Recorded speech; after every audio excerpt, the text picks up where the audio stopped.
નવસારી ગ્રીડથી બારડોલી તરફ એક દુર્ઘટના બની છે, જ્યાં ગ્રીડના બ્રિજ નીચે એસટી બસની બ્રેક ફેલ થઈ ગઈ હતી।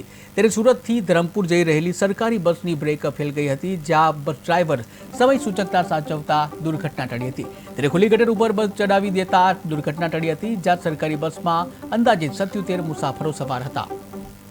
જી શું તમારું નામ છે અને બસ ક્યાંથી ક્યાં જતી હતી? મારું નામ જયેશ કુમાર જી પટેલ છે। હું ધરમપુર ડેપોમાં નોકરી કરું છું। આ અમે સુરતથી ગયેલા હતા અને રિટર્ન સુરતથી નવસારી આવતા તો બ્રેક ફેલ થવાને કારણે આ ખાડામાં ઉતરી ગઈ ગાડી। પહેલાં કોઈ દિવસ ગાડીમાં ખામી આવેલી?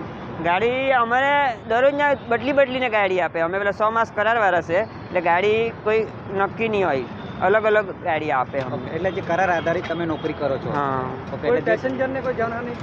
પેસેન્જરને કોઈને કોઈ સહી સલામત છે બેટા। ટોટલ કેટલા પેસેન્જર હતા? પેસેન્જર 77 પેસેન્જર હતા। ઓકે। હા।